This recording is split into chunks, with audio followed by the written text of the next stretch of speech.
When it comes to spelling, regular verbs in the past are easy. You just need to add ed to the end of the verb. For example, like, liked, work, worked, remember, remembered. Or you add d if the verb already ends in an e. For example, love becomes loved. Or you add ied if the verb ends in y. For example, stay, stayed.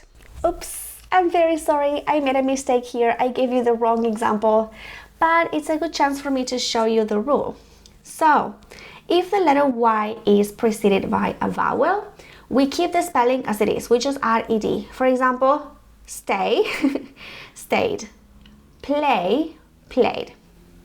But if the letter y is preceded by a consonant, that's where we have to change the spelling. For example, carry, we have the letter R, which is a consonant, and then Y. So we have to spell it as this, I-E-D, carried. The same with apply. We have L, which is a consonant, and then Y. So we'll write it like this, applied with I-E-D. So the question is, how do we know when to pronounce T, D, or D? How do we know what's right? Watch this video to discover it. So when do we pronounce ed as t, as d, or as ed? Well, it all depends on the last sound of the verb in the infinitive.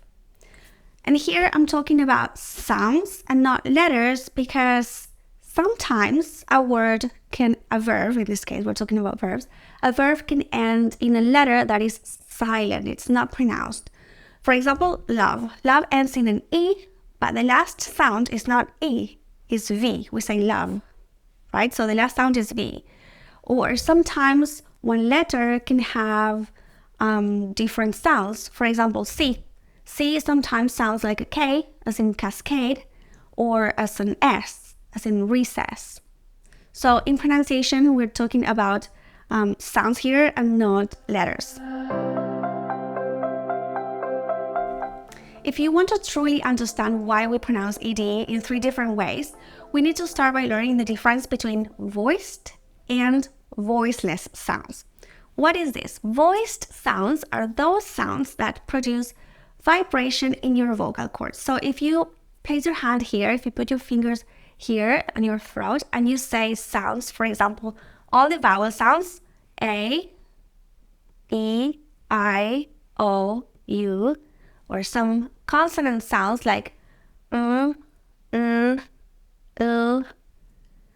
sounds produce vibration in your vocal cords. That's why they're called voiced.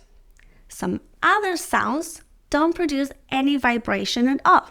For example, the sounds or sh, ch, f. Those sounds do not produce any vibration in your vocal cords. So, what happens when a verb ends in a sound that produces vibration in your vocal cords? That ed will be pronounced with a sound that also has vibration in your vocal cords. On the other hand, if the verb ends in a sound that does not produce any vibration in your vocal cords, that ed will be pronounced with a sound that doesn't produce vibration in your vocal cords either. Let's see some examples so that this is clearer. In case you were to know more, here's a list of all the voiced sounds. As I said before, all the vowels are voiced. I will just give you one example with the sound I. Agree. Then we have consonants like as in claim, as in listen, as in trouble, as in describe, as in move, as in soothe, as in buzz, as in manage, as in encourage, as in belong. And here is a list of voiceless sounds.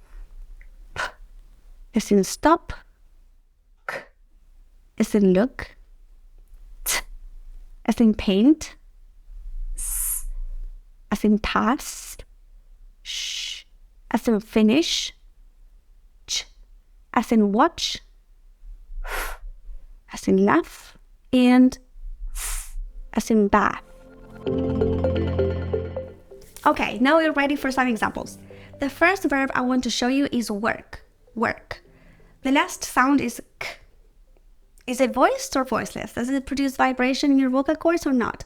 Work. K. No, it doesn't. So that ed will be pronounced as a t, which is another voiceless sound. So we say worked. Worked. Please never ever say worked. Never. It's worked. Another example would be the verb drop. Drop. The last sound is p. P. P. No vibration, so that ed will be pronounced with a t. Dropped. The same with the verb develop. Develop. Developed. How about the verb call? Call. The last sound is an L. Is that L voiced or voiceless? Call. Call. It's voiced because it makes your vocal cords vibrate. So that ed will sound as a d. Called. Called. Now, what happens when the verb already finishes with a t or a d? Are we going to add another t or d? No, of course not. In those cases, the ed sounds like id. For example, complete, completed. Need, needed. Waste, wasted. Only in those cases. So please never say work it, like it, allow it, remember it, or things like that. Please, please never do that. Why don't we practice a little? I'm going to give you some verbs and you decide how they are pronounced, how the ed sounds. If it sounds as a d, or ed. Let's get started. Admit. Admitted.